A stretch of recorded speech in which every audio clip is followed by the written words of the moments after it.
Philippines! Hi guys!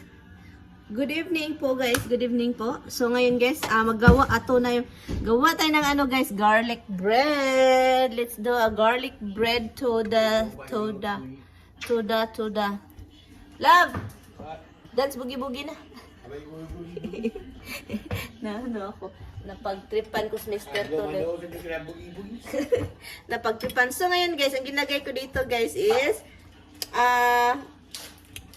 garlic nga at saka parsley. Yun lang naman yun kapag gumawa ka ng garlic bread. Masarap po itong garlic bread na ito. The best garlic bread. You like my garlic bread, love, right? Thanks to Laura Vitale, Italiane. Thanks to her. At ito yung bread. So ngayon, ang gagawin ko is, i-ano ko lang ito. Takpan nyo yung taingan ninyo guys ha.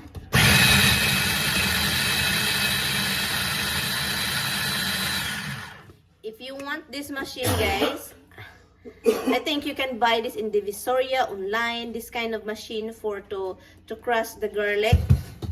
I think I need more oil. A food processor, a mini one. This is only good for like, you know. A big one too, but we don't never use it. Sorry. Hold on. There's no reason to. Yeah.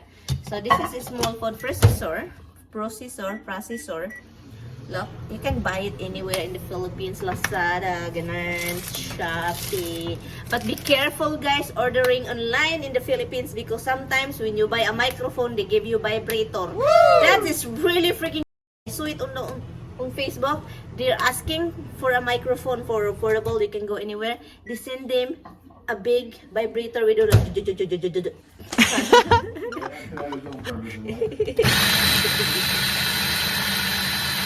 Okay, so people, few women, I screenshot them. They're asking for foreigner. If you can give them somebody, what you can say? It's sold out, right? They're sold out. I'm a lot of foreigners. Sold out. Joke lang yun guys ha. Joke lang yun. But guys, hindi man ako makapagbigay guys. We can't give no one guys. We have Rich over here, but you know, even Rich, we cannot even introduce him one. We could, but they have to be here. You're not gonna fly over there. Oh, Tommy said we could introduce one to Rich, but it should be here, not Philippines, because, you know, it's all this thing right now.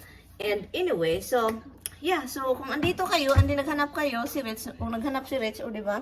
Kasi parang gusto talaga din niya ng Pinay, pero mahirap magbigay kasi. Ang problema, mahirap magbigay kasi kapag magka-problema kayo, kami yung iipitin ninyo kami kasi ito ganon. Hindi yung lalaki, kapag hindi ka magustuhan, sabihin na, oh, what did you give me? It's a kind of So yun siya guys, hindi madali, at saka mas mabuti kung kayo yung maghanap kasi. At saka pasensya na guys kung hindi ko kayo re-replyan. Nakikita ko yung mga messages, hindi ko na ino-open kasi obviously nakikita ko first is naghanap, bigyan mo ako ng foreigner ganun. So hindi ko na i-open. Pasensya na guys kasi ang problema lang kasi talaga is yung yung magbigay ng foreigner, parang ang hirap anuhin. Alam nyo ba na ang daming na nakapunta dito? Hindi lang mayroon akong kilala, mayroon akong naririnig, mga balibalita dito, naririnig ko, manabalita dito, ng mga Pinay, pagpunta dito, okay, yung life nila, ganon, hindi nila alam yung lalaki is titigok pala, mamamatay pala, ganon. So yun, marami yan dito, and then kawawa yung Pinay. And also, may mga Pinay nagpunta dito, niloloko lang yung ibang lahi. So yun talaga siya, yung lumilipad, parang may lumilipad. Pero yun siya guys, so mahirap talaga magbigay. So pasensya na sa inyo guys ha, kung hindi ko kayo mabigyan, kung wala man ako ma-introduce sa inyo, kasi hindi po ako nagbenta ng kano.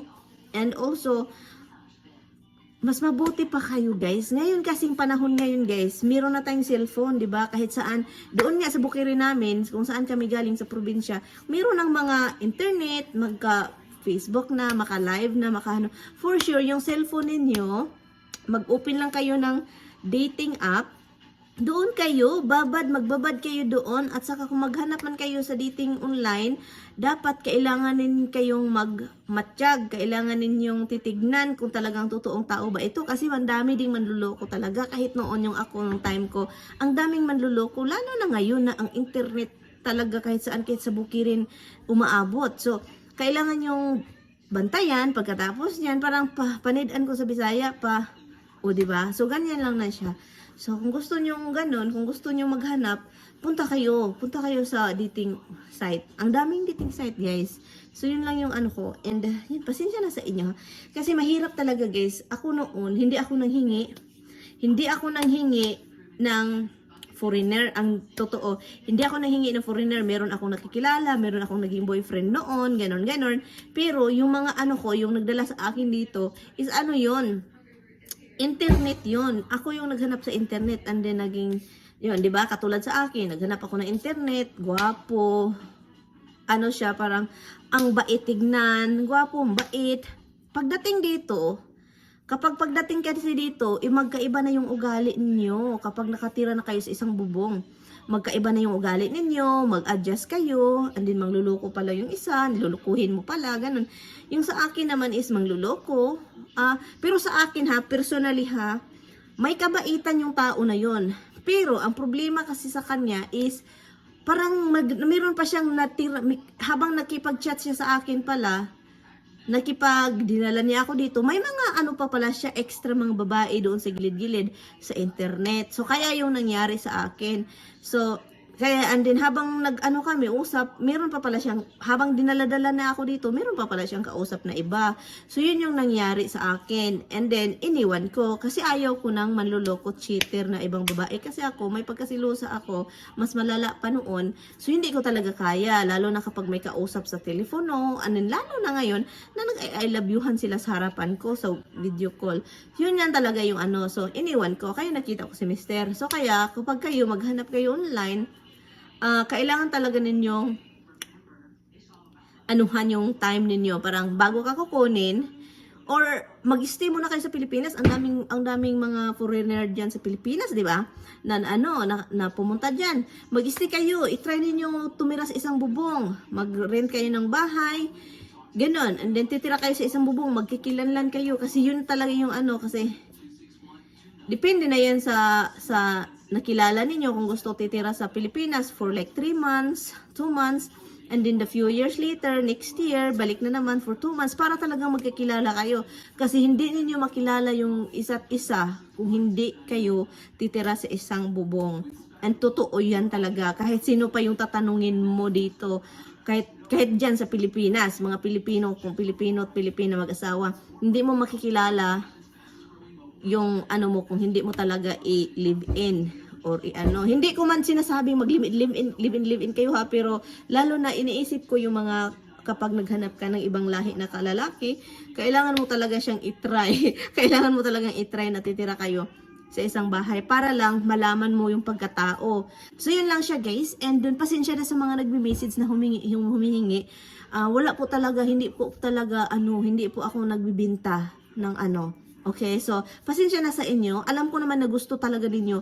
I-try, kung meron kayong cellphone, i-try talaga ninyo. Doon na kayo sa cellphone ninyo maghalungkat ng mga website. Okay?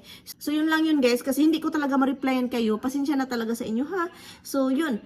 Hanap-hanap tayo sa website na lang. And then, kilalanin ninyo ng maayos. Anyway, guys, thank you so much for watching. Bye, guys. Yun lang yun, ha? Pasensya na po sa inyo, guys, ha? Kung hindi ko talaga kayong mabigyan. Bye-bye. Hello po sa inyo mga ka-everything. Hello guys, kumusta? Mas kayong lahat dyan. Kumusta? Kumusta po yung eleksyon ninyo? Ang ingay-ingay, ang dami bang tao, nag-burn out ba? Kasi alam nyo na, kapag nag-burn out, alam na des. But anyway, ito po guys, ginagawa ko po itong video na ito. Habang nag-i-impake, nagpapangalan ng mga padala sa Pilipinas, pinapadala natin. Ang ginagawa ko lang naman is, lagyan natin ng pangalan, winner 2, winner 3, and saka winner in the future.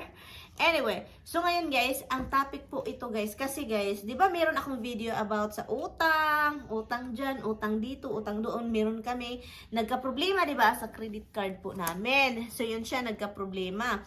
Kasi po, nagtataka si Mister, ay, tabunan natin ito, pakloy-kloy. Okay. Nagtataka si Mister. So yun ha, kaya nairita ako, hindi ko na-explain na maayos, ganun. Merong nagsasabing, baka 500 lang. 5K talaga siya guys, 5K talaga siya, hindi yung 500, kulang yan kay Mr. guys, sa mga ilang 1 month of grocery at saka extra. At saka guys, yung kasi, explain ko lang, hindi lang yung lahat grocery. You know, may mga order online, like Amazon, at saka gas, grocery, and also yung mga tinatawagan ni Tami kapag nagbayad siya ng utang, like. Pero guys, nagtataka kami, pinakamalaki doon is grocery, okay? So ngayon, tinitignan nyo ni Mr. guys, tinitignan niya. And also, maraming nagsasabi, mas mabuti pa yung cash. Oo, mas mabuti talaga yung cash, mas prepare ko yung cash. Yun, mas prepare ko. Pero si Tami, mas prepare niya yung credit card. And also, may nagsasabing about sa interest.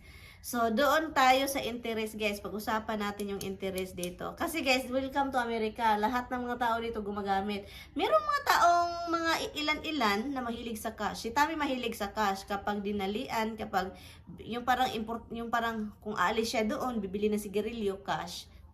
Ganyan yan siya. Hindi yan gamit ng credit card sa sigarilyo. About interest. Hindi kami, si Tami sa Tami, kahit noong hindi pa daw kami nagkikilala, ganyan na siya.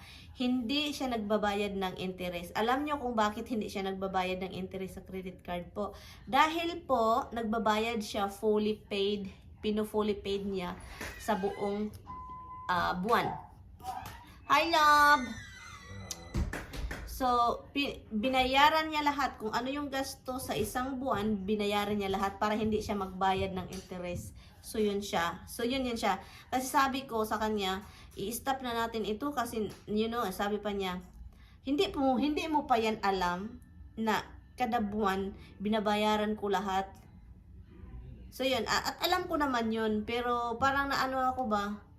Yung ang daming scam, paminsan magkadubli-dubli kasi meron akong nakikita sa gasoline station, yung mga ganun ba, yung parang saksakan ng at saka meron palang nakatapal doon, and then kukunin na yung information mo. So yun siya, kaya yun ako nag-alala kasi ang daming mga fake, ang daming fake na ngayon, at saka makukuha yung informasyon mo. So yun siya. So kaya kami guys, hindi kami nagbabayad ng kasi binabayaran niya ni Mister, ng buong buwan talaga. Lahat, kung ano yung gasto namin, lahat. Kahit mawalan pa na siya pera. Pero yung guys, alam nyo, meron din akong i-address. May mga nagsasabi din na, buti nga sa'yo. Diba? May mga tao na masaya sila kapag nagkaroon ka ng problema. So, yun siya. May mga, magkaroon ka ng problema, ang saya-saya nila kapag problema na. For example, mayroon ka ng problema, like gano'n na. Hala, ang dami mo ng utang, ganun. And then, problema, di ba? Problema yan. Masayahan sila, guys. May mga taong ganun, guys. Ang saya-saya. Kung makapagsabi na, buti nga sa'yo. Hambugira ka kasi. Ganun ba? Kasi, ano ba yung klaseng taong ganyan? Yun yung klaseng tao na toxic. Sobrang saya nila kapag may malugmok na kababayan. Ganyan yan.